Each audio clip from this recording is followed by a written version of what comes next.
Hello दोस्तों, हम यहाँ पे चर्चा करेंगे मौर्य काल के कला और स्थापत्य के बारे में। मौर्य काल काफ़ी महत्वपूर्ण समय रहा भारतीय इतिहास में। ठीक है, इसमें विभिन्न शासक भी हुए, जैसे चंद्रगुप्त मौर्य, अशोका मौर्य काफ़ी महत्वपूर्ण शासक हुआ, जिसके काल में जो कला और स्थापत्य में काफ़ी महत्वपूर्ण रहा। ठीक है, तो इन्हीं के बारे में हम चर्चा करेंगे कि इन मौर्यों के समय में हमारे भारत में जो कला और स्थापत्य की क्या स्थिति थी। ठीक है, तो आइए देखते हैं। तो सबसे पहले तो जो मौर्य काल में जो कला और स्थापत्य थे वो दो प्रकार के थे। पहला तो था दरबारी, जिसे राजा महाराजाओं के द्वारा ही प्रयोग किया जाता था। ठीक है, जैसे महल निर्माण हो गया, स्तंभ निर्माण हो गया और स्तूप निर्माण, तो ये राजा महाराजाओं के द्वारा ही किए जाते थे अधिकतर समय पे। लोकप्रिय, जो कि लोगों के द्वारा अधिकतर जगहों पे गुफाएं बनाई गई है। ठीक है, मृदभांड और मूर्तियाँ, तो इन सभी चीज़ों को यहाँ पे आप देख सकते हैं मौर्य काल के अंदर। दरबारी कला के अंतर्गत महल या जो किला होता है, तो चंद्रगुप्त मौर्य का जो महल है, ठीक है, जो कि इसके प्रथम संस्थापक शासक भी थे, तो इनका जो महल था ईरान में जो परसेपोलिस के जो अकमेनियन थे, ठीक है, या अकमेनियन महल जो थे उनसे प्रेरित था। ठीक है, परसेपोलिस के अकमेनियन महल से प्रेरित था जो चंद्रगुप्त मौर्य का महल था। इसके निर्माण सामग्री ज़्यादातर समय पे यहाँ पे लकड़ी का ही प्रयोग किया जाता था। इस समय पत्थरों का ज़्यादातर प्रयोग नहीं किया जाता था। अशोक का जो महल था, महाराजा अशोक, जो कि एक महत्वपूर्ण शासक हुआ, ठीक है, मौर्य काल के अंतर्गत, तो इसके जो महल थी 3 मंजिला थी और यह भी लकड़ी से ही निर्मित थी। ठीक है, नेक्स्ट देखते हैं स्तंभ। जैसा कि आप यहाँ चित्र में भी देख सक रहे होंगे स्तंभ के बारे में। ठीक है, तो जो राजकीय उपदेश होते थे उनका प्रचार करने के लिए अधिकतर समय पे स्तंभों का निर्माण किया जाता था। 40 फीट लगभग इनकी ऊंचाई होती थी। ठीक है, और अधिकतर समय पे जो चुनार के बलुआ पत्थर होते हैं, तो इन्हीं से इसका निर्माण किया जाता था। इसके 4 भाग होते थे, जैसा कि आप यहाँ चित्र में भी देख सक रहे हैं। एक लंबा प्रस्तर है, ठीक है, यहाँ से लेके ये पूरा हिस्सा जो है लंबा प्रस्तर के अंतर्गत आता है। इसके ऊपर कमल या घंटा के इसे कमल भी कहा जा सकता है या उल्टा लटका हुआ एक घंटा भी कहा जा सकता है, जिसे विभिन्न जो विद्वान है उनके द्वारा अलग अलग इसको नाम दिया गया है। ठीक है, इसके ऊपर एक वृत्ताकार या आयताकार आधार होता है। ठीक है, आप ये आधार देख सकते हैं, जिसमें विभिन्न जो चित्र भी यहाँ पे बने हुए रहते हैं। नेक्स्ट, जो सबसे ऊपर वाली जो आकृति होती है वह पशुओं की आकृति होती है, पशु की मूर्ति होती है। ठीक है, यह आपको देखने को मिलेगा चंपारण में लौरिया नंदनगढ़ का यहाँ पे स्तंभ है। ठीक है, इसके अलावा वाराणसी में सारनाथ स्तंभ काफ़ी प्रसिद्ध है। ठीक है, नेक्स्ट देखते हैं स्तूप। स्तूप के बारे में चर्चा करते हैं। तो आप यहाँ देख सक रहे होंगे चित्र में स्तूप के दिखाया गया है।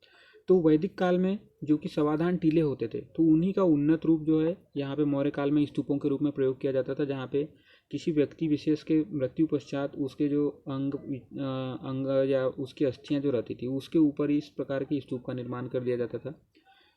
अशोक के समय में लगभग पूरे भारत देश में जहाँ जहाँ पे भी अशोक का अधिकार था 84,000 स्तूपों का अशोक ने निर्माण करवाया। ठीक है, इस प्रकार से जो स्तूप होते हैं इनका अशोक ने निर्माण करवाया। बुद्ध की मृत्यु के पश्चात 9 स्तूप बने, जिसमें से 8 जो स्तूप थे वह बुद्ध के अवशेष के ऊपर बने हुए थे।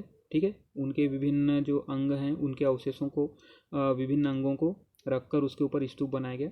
और जो 9वां स्तूप था वह जो पात्र जिसमें बुद्ध के महात्मा बुद्ध के स्तूप अस्थियों को रखा गया था, तो उस पात्र के ऊपर भी एक प्रकार का एक स्तूप बना दिया गया। ठीक है, तो 9वां स्तूप उस पात्र के ऊपर बना हुआ है। स्तूप का जो कोर है, जो आंतरिक संरचना है, वह कच्ची ईंटों से बनाई जाती थी और बाहरी पक्की ईंटों से उसे अच्छे से मजबूताई दी जाती थी। ठीक है, तो इस प्रकार से जो है स्तूप का निर्माण होता था। जैसे कि सांची का स्तूप आप देख सकते हैं, जैसे कि यहाँ चित्र में आप देख सकते हैं सांची का स्तूप है। ठीक है, पीपर हवा उत्तर प्रदेश में भी इसी प्रकार का स्तूप है। ठीक है, तो इस प्रकार से यह प्रमुख स्तूप है। 9 जो स्तूप बने, तो उस समय जो कि राजा महाराजा हुआ करते थे, तो जो अधिकतर जो बुद्ध के शिष्य थे, ठीक है, तो उनके द्वारा बुद्ध के मरणोपरांत उनके अस्थियों के ऊपर अपने अपने क्षेत्र में एक स्तूप का निर्माण कराया गया। तो राजगृह में, ठीक है, वैशाली में, कपिल वस्तु में, अलकप्प के रामग्राम में, बेडपीट, पावा, कुशीनगर, पिपलीवन, तो ये विभिन्न ऐसे क्षेत्र थे जहाँ पे बुद्ध के जो अवशेष थे उनके ऊपर यहाँ पे स्तूप का निर्माण किया गया। ठीक है, नेक्स्ट देखते हैं लोकप्रिय कला। तो लोकप्रिय कला में जो गुफा है, गुफा प्रमुख स्थान रखता है। ठीक है, आप यहाँ चित्र में देख सकते हैं इस प्रकार से गुफाएं यहाँ पे बनाएगी।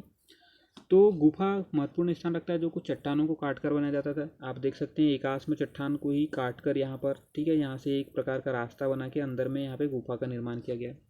मुख्य रूप से जैन और बौद्धों के द्वारा गुफाओं का प्रयोग किया जाता था। जैन और बौद्ध जो है भिक्षु जो हैं वो वैसे तो साल भर घूमते रहते थे, ठीक है, एक क्षेत्र से दूसरे क्षेत्र में, लेकिन वर्षा काल के समय में यह इन गुफाओं में निवास करते थे, ठीक है। तो जो निवास स्थान होता था उन्हें विहार कहा जाता था, ठीक है। तो यह विभिन्न प्रकार के जो जैन और बौद्धों के द्वारा यहाँ पे प्रयोग किए गए जो गुफाएं हैं वह अत्यधिक पालीदार और भीतरी दीवारें काफ़ी अलंकृत हुआ करती थी। आप जैसे कि यहाँ पे देख सकते हैं ये वाली गुफा में, ठीक है। तो यहाँ पे अलंकरण का भी काफ़ी प्रयोग किया गया है। तो अत्यधिक पालीदार भी होती थी और अंदर में जो भीतरी दीवार होती थी अलंकरण। तो बिहार में बराबर की गुफाएं हैं, ठीक है। ये जो चित्र है ये बराबर की गुफाएं हैं, ठीक है। इसके अलावा नागार्जुनी की गुफा जो कि अशोक के पौत्र दशरथ जी के द्वारा बनाया गया, ठीक है। नेक्स्ट देखते हैं आप मूर्ति कला। तो यहाँ पे प्रमुख मूर्ति देख सकते हैं आप। प्रमुख मूर्ति यक्ष यक्षिणी की ही अधिकतर मूर्तियाँ बनी हैं इस समय में। तो इनका उपयोग अधिकतर स्तूपों की सजावट, जैसे यहाँ पे स्तूप बना दिया गया, ठीक है। तो स्तूपों के यहाँ पे आप स्तूप देख सकते हैं। तो स्तूपों के सामने यहाँ पे मूर्तियों का जिस प्रकार से ये छोटी छोटी मूर्तियाँ यहाँ पे बनाएगी, तो इसलिए ज़्यादातर यहाँ पे प्रयोग किए जाते थे, ठीक है। इसके अलावा जो तोरण द्वार होते हैं और मेधी होती है, ठीक है। तो इस प्रकार यहाँ पे भी उसके अभिव्यक्ति के लिए और धार्मिक अभिव्यक्ति के लिए भी यहाँ पे मूर्तिकला की निर्माण शुरू हुई। मुख्य रूप से यक्ष यक्षिणी की मूर्ति बनाएगी। आप यहाँ पे देख सकते हैं ये जो मूर्ति है यक्षिणी की मूर्ति है, ठीक है। और जो यक्ष यक्षिणी है यह बौद्ध, जैन या हिंदू ये तीनों धर्म में पूजनीय होता था, यानी ये इसका काफ़ी महत्व हुआ करता था, ठीक है।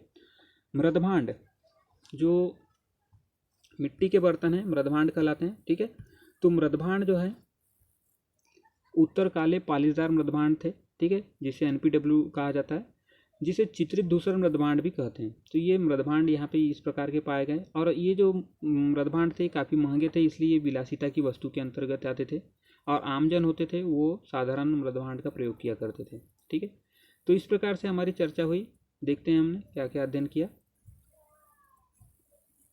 मौर्य काल के स्थापत्य में हमने दो प्रकार के देखा, जिसमें दरबारी और लोकप्रिय है, ठीक है। दरबारी के अंतर्गत महल और किला के बारे में देखा, स्तंभों के बारे में चर्चा की, आगे हमने स्तूप के बारे में चर्चा की, ठीक है। यहाँ पे स्तूप आप चित्र में भी देख सकते हैं, सांची का स्तूप दिखाया गया है। इसके बाद हमने लोकप्रिय कला के अंतर्गत गुफा स्थापत्य की चर्चा की, आगे मूर्ति कला और मृदभांड के बारे में अध्ययन किया। तो ठीक है दोस्तों, अगर आपको जानकारी पसंद आई हो तो इसे शेयर कीजिए। धन्यवाद।